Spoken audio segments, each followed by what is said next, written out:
Morning, guys, and welcome to our Wednesday comma lesson. Now, at this point, we've learned all of the rules about when you should use a comma. Today, we're going to learn some frequent mistakes that you want to avoid. So this is commas and things not to do with them.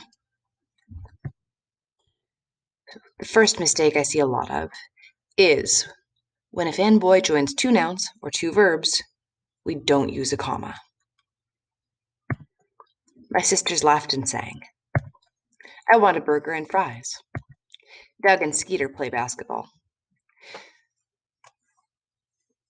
We don't need commas in any of these.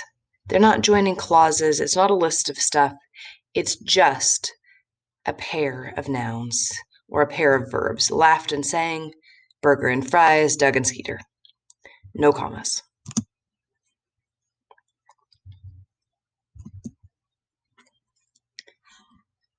The next thing I see is we learned that you need to use a comma for direct address, but that's only when you're talking to someone. If you put someone's name in a sentence and they're just the subject, we don't need a comma. When you're talking about someone and not to them, no comma. Mrs. Gorf turned into an apple. Mrs. Jules opened the book. Skeeter is a DJ. Again, we do not want commas after their names. We're not talking to them. They're just the subject of the sentence.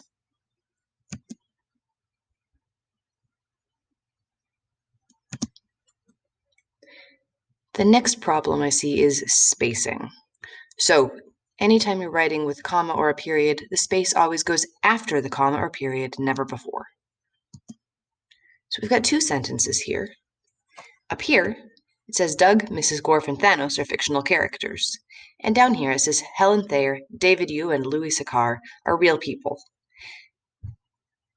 But up here, you see this space comes before the comma. We don't want to do that.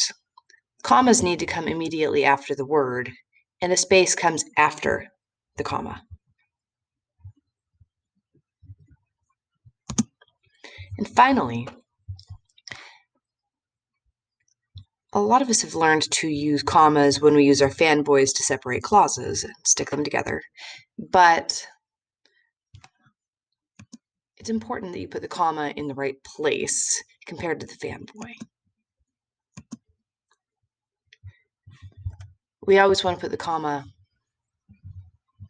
before the fanboy.